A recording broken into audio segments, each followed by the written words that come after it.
Good morning students. हम पढ़ रहे हैं नंदिनी हिंदी पाठ्य पुस्तक। हम इसका पार्ट 2 पढ़ रहे हैं। अब तक हमने पढ़ा था कि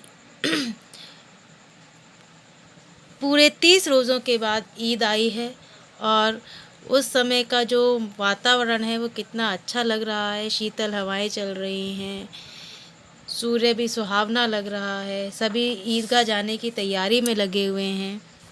वहीं एक छोटा सा बच्चा जिसके माता पिता नहीं है, अपनी दादी के साथ रहता है।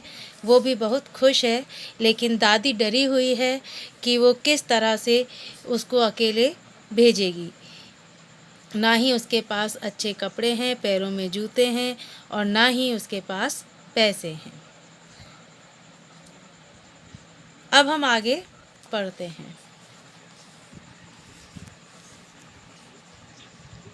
हामिद भीतर जाकर दादी से कहता है, तुम डरना नहीं अम्मा, मैं सबसे पहले आऊँगा।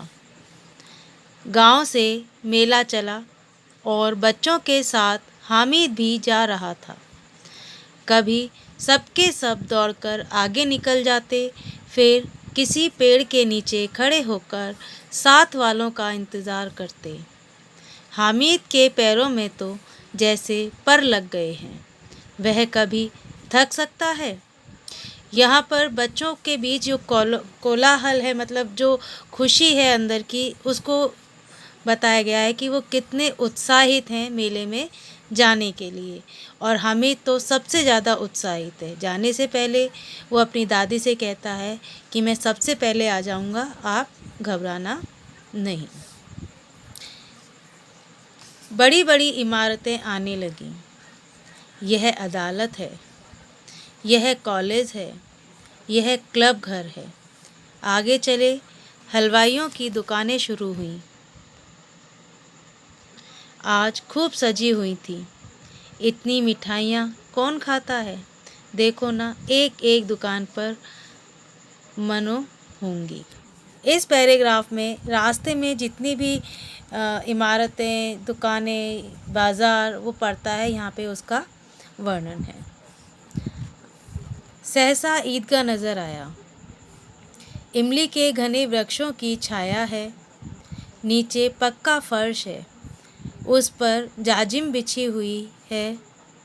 रोज़ेदारों की पंक्तियाँ एक के पीछे एक न जाने कहाँ तक चली गई हैं। यहाँ कोई धन और पद नहीं देखता। इन ग्रामीणों ने भी वज़ू किया और पिछली पंक्ति में खड़े हो गए। कितना सुंदर संचालन है, कितनी सुंदर व्यवस्था। हजारों सिर एक साथ सजदे में झुक जाते हैं, फिर सबके सब एक साथ खड़े हो जाते हैं, मानो भ्रातृत्व का एक सूत्र इन समस्त आत्माओं को एक कड़ी में पिरोए हुए है। इस पैराग्राफ में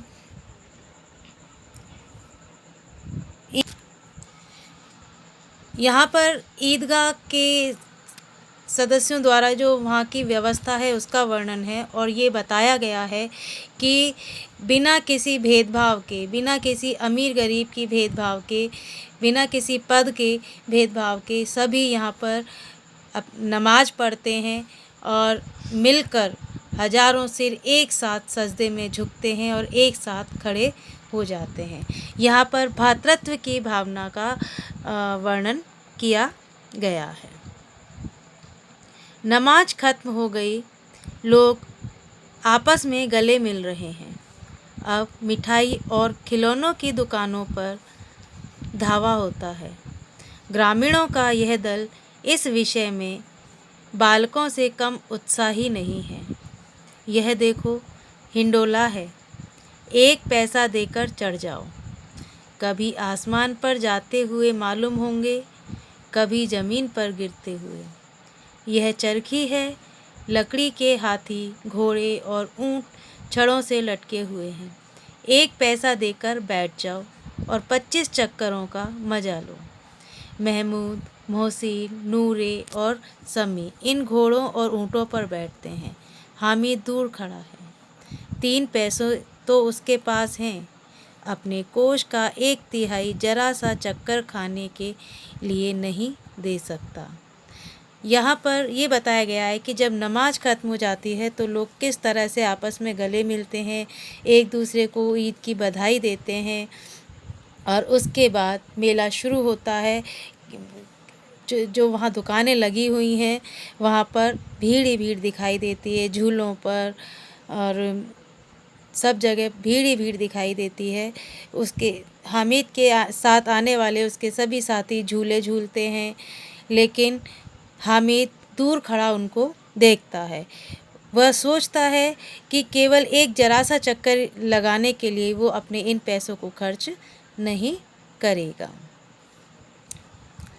सब चरखियों से उतरते हैं, अब खिलौने लेंगे। इधर दुकानों की कतार लगी हुई हैं, तरह तरह के खिलौने हैं, सिपाही और गुजरिया, राजा और वकील, भिश्ती और धोबिन। वाह, लगता है सब बोलना ही चाहते हैं। महमूद सिपाही लेता है, खाकी वर्दी और लाल पगड़ी वाला, कंधे पर बंदूक रखे हुए है। मालूम होता है अभी कवायद के ये चला जा रहा है। मोहसिन को भिश्ती पसंद आया, कमर झुकी हुई, ऊपर मशक रखे हुए है, मशक का मुंह एक हाथ से पकड़े हुए है। कितना प्रसन्न है, शायद कोई गीत गा रहा है, बस मशक से पानी उंडेलना ही चाहता है। नूरे को वकील से प्रेम है, काला चोगा, नीचे सफ़ेद अचकन, अचकन के सामने की जेब में घड़ी, सुनहरी जंजीर, एक हाथ में कानून का पोथा लिए हुए है। मालूम होता है अभी किसी अदालत से जिरह या बहस किए चले आ रहे हैं। ये सब 2-2 पैसे के खिलौने हैं। हामिद के पास कुल 3 पैसे हैं। इतने महंगे खिलौने कैसे ले? खिलौने कहीं हाथ से छूट पड़े तो चूर चूर हो जाएं, जरा पानी पड़े तो सारा रंग धुल जाए।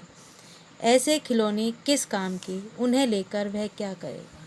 यहाँ पर जो मेले में जो खिलौने मिल रहे हैं उनके बारे में बताया है और ये भी बताया है कि उसके दोस्तों ने, किसी ने वकील लिया है, किसी ने मशक को धारण किए हुए भिश्ती को लिया है, किसी ने सिपाही लिया है और उन खिलौनों के बारे में बताया गया है कि वो ऐसे प्रतीत हो रहे हैं जैसे कि अभी वो बोलने लग जाएंगे, लेकिन उनकी जो कीमत है वो 2 पैसे है और हामिद के पास कुल 3 पैसे हैं। लेकिन वो इस बार भी अपना मन बहला लेता है कि वो इन पैसों से इन खिलौनों को नहीं लेगा, कि अगर ये खिलौने टूट जाएंगे, इनका रंग धुल जाएगा। इस तरह से वो कहकर अपने मन में ही अपना मन बहला लेता है और वो इन खिलौनों का नहीं लेता है। जो आज हम केवल इतना ही पढ़ेंगे और आपका जो होमवर्क है वो है आपको कठिन शब्दों को रेखांकित करना है और वहीं पर आपको उन शब्दों के अर्थ भी लिखने हैं।